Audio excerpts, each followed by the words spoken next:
알아보는 황스타그램 시간입니다. 자, 오늘의 해시태그는 바로 AI입니다. 최근 AI 또 챗GPT가 시장의 화두이죠. 마이크로소프트와 구글의 양대 산맥인 이 AI 전쟁에 사진으로 보이는 일론 머스크도 본격적인 경쟁에 나서겠다고 밝혔습니다. 이 인공지능 관련 기업인 xAI를 설립하고 본격적인 AI 경쟁에 나서겠다고 도전장을 내민 건데요.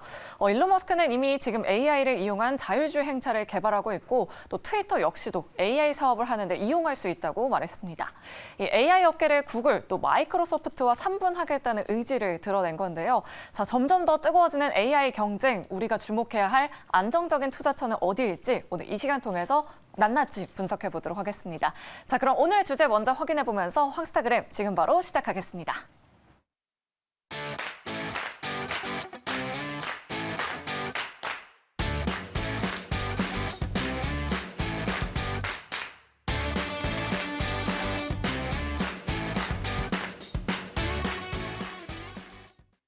네, 급변하는 시장을 진단하고 그에 따른 대응 전략을 세워보는 시간이죠. 황스타그램 시간입니다. 자, 최근에 서학개미의 그 투자자들의 관심이 아주 뜨거운 이 섹터 중에 하나가 AI 인공지능 테마라고 합니다. 서학개미들이 가장 많이 매수한 종목이 테슬라에 이어서 엔비디아고요. 그리고 이어서 마이크로소프트인 것으로 알려져 있습니다. AI 하면은 뭐 대표적으로 AI 관련 칩을 만드는 엔비디아, 그리고 마이크로소프트, 챗 GPT로 대변이 될 수가 있겠죠. 스티브 코엔이라는 헤지펀드 포인트 72, 여기에 스티브 코엔이라는 사람이 이 관련돼서 엔비디아와 마이크로소프트를 좀 집중 매수하고 있다. 뭐 이런 소식이 들려오고 있습니다. 저도 지금 대본으로 처음 접해서 그렇구나 하고 있었는데, 자, 그래서 오늘은 삼성자산운용의 최창규 이사님 모셔보고 좀 관련 이야기를 좀 들어보도록 하겠습니다. 이사님 안녕하세요. 예, 안녕하세요. 네. 아니 지금 엔비디아랑 마이크로소프트 이분이 뭐 집중 매수하고 있다는데 이게 사실입니까? 확인은 안 되고 있습니다. 아마 저도 이거 처음 듣는 얘기라. 아마 제가 생각하기에는 이분이 펀드 매니저지 않습니까? 네. 내가 이런 종목들을 많이 매수해서 수익을 많이 올렸고 너희들도 빨리 이 종목을 사서 수익을 더 올리게끔 도와줘라는 언론 플레이가 아닐까. 그래요, 저도 약간 이런 생각을 좀 하고 있는데 네네네. 그만큼 엔비디아와 마이크로소프트가 최근에 굉장히 핫한 종목들이거든요. 그래서 그렇죠. 핫한 이유를 뜯어보니까 마이크로소프트도 오늘 계속 뉴스가 나오더라고요. 네네. 마이크로소프트 하면은 대표적인 프로그램이 뭐죠? 윈도우와 오피스지 않습니까? 그렇죠. 거기에 코파일럿이라는 인공지능 서비스를 붙여서 윈도우를 구현할 때 막히는 게 있다든지 아니면 오피스를 하다가 내가 엑셀 수식이 막힌다. 그럼 바로 물어봐라. 이런 서비스를 강화하면서 이런 쪽으로 가장 그 핵심적인 기업이 마이크로소프트랑 엔비디아거든요. 맞아요. 예, 그래서 이제 그런 이유들을 붙이면서 그러면 이제 AI가 대세인 시대가 왔구나라는 것을 한 번 더 강조하는 그런 성격의 발언이 아닌가 생각하고 있습니다. 네네. 이 챗GPT 이야기를 안 할 수가 없는 게 지금 오늘 기사 나온 걸 네. 보니까 그 챗GPT를 넘어서서 AI 비서 이야기까지 나오더라고요. 네네네네. 뭐 빌 게이츠 입에서. 네, 네. 그렇다면 챗GPT부터 한번 좀 예, 예. 차근차근 좀 살펴보고 가야 될 것 같은데 네. 챗GPT가 무엇인지 좀 설명을 좀 해주실 수 있을까요? 제가 모르시는 이제 분이 계속 계실 수 계실까요? 있어서. 예. 그러니까 여기 이렇게 설명해달라고 나와 있네요. 네네네, 예. 알겠습니다. 챗 GPT는 일종의 그 오픈 AI라는 회사에서 만든 인공지능 서비스의 서비스 명칭입니다. 네네. 앞에 챗이라는 말이 붙었으니까 채팅, 대화하다. 그리고 대화하는 AI, 인공지능 서비스다라는 말의 약자인데요. 오픈 AI라는 회사는 비영리 단체입니다.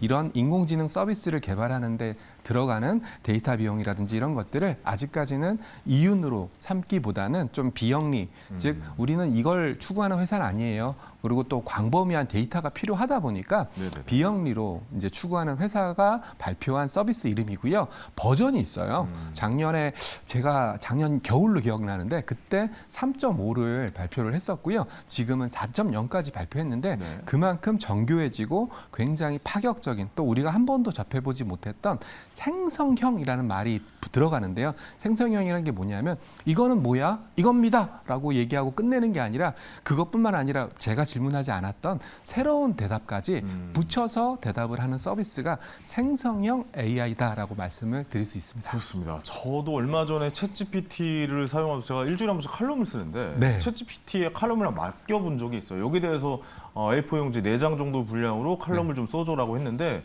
너무나도 훌륭하게 글을 써내는 모습을 보고 제가 너무 깜짝 놀라서 이 칼럼니스트로서의 저희 운명은 끝이구나 뭐 이런 생각도 했는데 물론 감성은 담겨 있지 않더라고요. 네네네. 이 감성이 담겨져 있는 건 또 다른 이야기다라고 생각이 들고 네. 이 챗GPT 이게 결국에 우리의 삶을 완전 좀 바꾸진 않을까 이런 생각도 좀 들어요. 어떻게 보고 계십니까?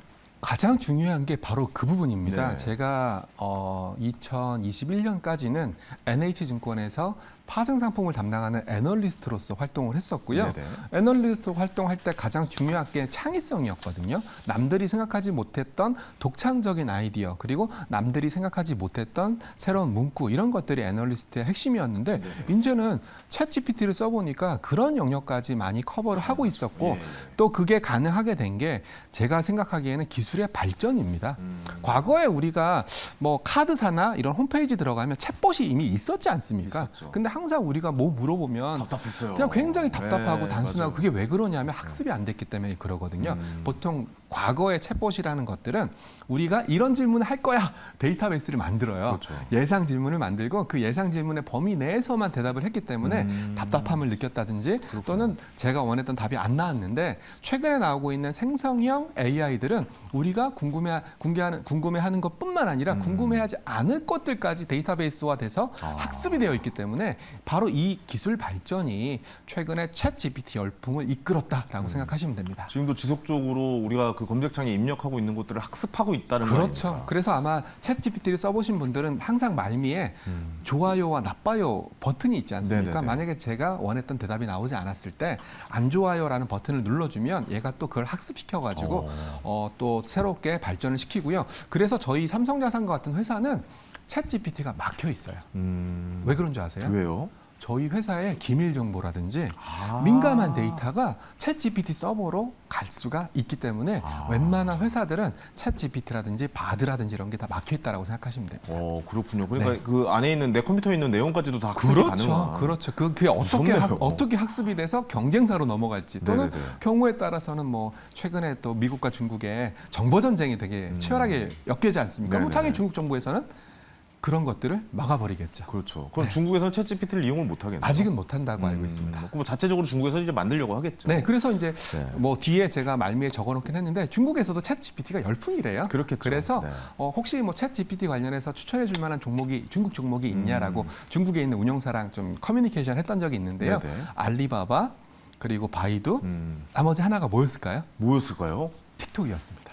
틱톡이요? 예. 틱톡은 왜 거기 들어갔죠? 거기가 틱톡이 예. 짧은 그 영상들을 올리는 사이트지 않습니까? 네네. 그것도 굉장히 그 사람에 맞는 학습된 그 영상들을 서비스를 하는 회사다 보니까 그렇죠. 그 사람들이 볼만한 영상을 계속 이렇게 보내주는 거죠. 그게 바로 이제 우리가 얘기했던 AI라고 생각하시면 됩니다. 네, 알겠습니다. 인공지능이 아까 제가 뭐 단순하게 얘기했지만 감성은 좀 안 들어있다라고 좀 이야기를 했는데, 근데 지금 인간의 창의적인 영역까지 도전을 한다라고 이야기를 들었어요. 뭐 예를 들어 소설도 쓰고, 네. 작곡도 하고, 네네네. 뭐 이런 영역까지 지금 진출한다라고 네. 좀 이야기를 들었는데, 네. 소설이라는 거는 사실 그 사람의 그 감성을 나타내야 되는 거잖아요. 그렇죠, 그렇죠. 이거는 쉽지 않을 것 같은데 음악을 만들고. 네, 굉장히 우스갯소리가 있었어요. 네. 저희가 이제 인공지능 관련돼서 참고로 저는 이제 파생상품 쪽 애널리스트를 하다가 이제 ETF 쪽 삼성자산의 그 핵심적인 사업이 코덱스 ETF거든요. 네네. 그래서 ETF를 만들거나 그것을 마케팅하는 역할을 하다 보니까 굉장히 많은 공부를 합니다. 그러면서 작년까지만 해도 AI 공부를 하면서 야 설마 인간의 창의적인 영역까지는 제 말이에요. 예, 거기까지는 못하겠지라고 생각했는데 가장 먼저 침범당한 게 창의적인 영역입니다. 그래요? 예, 오늘 아침에 어더브 혹시 어더브라는 회사 아시죠? 알죠, 잘 알죠. 뭐 만드는 회사죠? 일단 저희 그 포토샵. 예, 포토샵이랑 그 예. 컴퓨터, 그러니까 회사에 PDF. 있으면 무조건 쓰잖아요. 예, PDF 그래서 파일. 포토샵 같은 경우에는 우리가 그 그림이나 네네. 사진을 편집해주는 프로그램이지 않습니까? 네네네. 이 영역에 인공지능을 집어넣어서 지금 뭐 황현희 작가님한테 야 키를 5cm 늘려줘. 그러면 키를 늘려준다든지 우리가 손으로 막 작업을 멜빵 없애줘. 또는 지금 나 와이셔츠 입고 있는데 와이셔츠 색깔을 노란색으로 해줘. 그게 가능합니까? 예, 그게 가능한 베타 서비스를 아마 파이어플라이라고 검색해 보시면 아실 거예요. 파이어플라이라고 나왔거든요. 결국 우리가 생각했던 포토샵 같은 창의적인 영역마저도 지금 굉장히 많이 허물어지고 있다. 그리고 그 허물어짐의 가장 선두에 있는 회사들이 우리가 모르는 회사가 아니에요. 챗GPT는 오픈 AI는 비영리 단체이기 때문에 우리가 잘 모르는 회사지만 네. 마이크로소프트, 뭐 어도브 뭐 이런 회사들이 선두에 있기 때문에 그게 제일 무서운 점이다라고 생각하고 있습니다. 그렇습니다. AI 관련해서 이거 지금까지 보여준 것보다 점점 더 빨리 진화할 거라는 생각이 들거든요. 네. 그렇다면 우리가 여기 뒤처져 있으면 안 되겠죠. 안 되죠. AI 관련 투자처 어떻게 네. 좀 투자에 접근하는 것이 좋을지에 대해서 좀 설명해 주시겠습니까? 예, 그게 굉장히 어려운 부분들이에요. 네네. 왜냐하면 AI를 이용한 플랫폼 서비스, 저희는 보통 이제 서비스라고 얘기를 많이 하는데 아마 이 얘기를 드리기 전에 저는 무슨 말씀을 드려야 될지 고민을 많이 했었는데 네. 2년 전에 가장 뜨겁게 타올랐던 테마가 하나 있었어요. 혹시 뭔지 기억나실까요? 2년 전에요? 네, 2년 전에. 제가 참고로 2년 전에. 2021년 6월에 삼성자산으로 왔고요. 삼성자산에서 가장 히트쳤던 상품이 하나 있었어요. 네 글자. 메타버스. 메타버스. 네, 아, 메가버스라고 네, 할까요? 메타버스였고요. NFT 뭐 이런 거 있죠. 예. 그걸 보면서 자꾸 오버랩 되더라고요. 그러니까 뭐 어떤 점에서 오버랩 되냐면 아, 이렇게 또 한번 올라갔다 쑥 내려가지 않을까? 맞습니다. 뭐 이런 맞습니다. 거죠? 지금 예. 이제 요런 관련된 투자처 이런 것들을 말씀을 드려야 되는데 심지어 제가 이제 계속 공부를 하고 있지 않습니까? AI 버블이라는 용어까지 나왔어요. 아, 그 정도까지 나왔습니다. 네네네. 예. 왜냐하면 이런 AI 서비스를 하기 위해서는 딱 두 가지로 분류하시면 됩니다. 머신러닝이라든지 아니면 학습을 시켜야 되니까 그 학습을 시킬 때 들어가는 굉장히 강력한 하드웨어 파워가 필요하거든요. 그러면 당연히 뭐 칩을 만드는 엔비디아라든지 그렇죠. 이런 회사들 그리고 또 뭐 AMD라든지 이런 회사들이 떠오를 수밖에 없고 그리고 또 이 AI 서비스를 이용해서 자신들의 서비스에 접목시키는 플랫폼 기업 마이크로소프트나 제가 방금 설명드렸던 어도브 같은 회사가 대표적인데 아마 차트 쳐보시면 느낌이 오실 거예요. 엔비디아 전고점 근처까지 왔어요. 이제 벌써 왔어요? 네, 왔어요. 그리고 야. 내일 모레 실적 발표하거든요. 작년 말만 해도 160, 120달러까지 떨어져가지고 거의 엔비디아 좀 지금- 살까 말까 좀 고민했던 네네네. 그 시기였는데 네, 그러니까 정고점이 왔군요. 예, 그러니까 제가 굉장히 미묘한 부분이 바로 이 부분이에요. 메타버스도 제가 2021년 6월에 삼성자산 와서 메타버스 펀드가 먼저 나오고 메타버스 ETF가 그 뒤에 나왔거든요. 보통 ETF는 10,000원에 상장을 해요. 네. 얼마까지 갔는 줄 아세요? 얼마까지 왔습니까? 한 달 만에 15,000원까지 갔었어요. ETF가. 아, 참고로 50% ETF는 정도. 일종의 포트폴리오이기 때문에 단일 종목이 아니거든요. 그렇죠. 포트폴리오가 50% 올랐다는 얘기는 엄청나게 그 종목 그 ETF에 들어가 있는 특정 종목은 뭐 따블 나는 종목도 많았다는 얘기라고 보실 수 있는데 네네. 아마 지금 이 방송을 보시는 분들은 AI에 대한 이해 이런 것도 필요하겠지만 네네. 이미 어느 정도 시장에 많이 반영이 됐고 그리고 그 반영의 정도가 글쎄요 이제부터는 저희는 뭐라고 설명드리냐면 돈을 벌어야 돼요.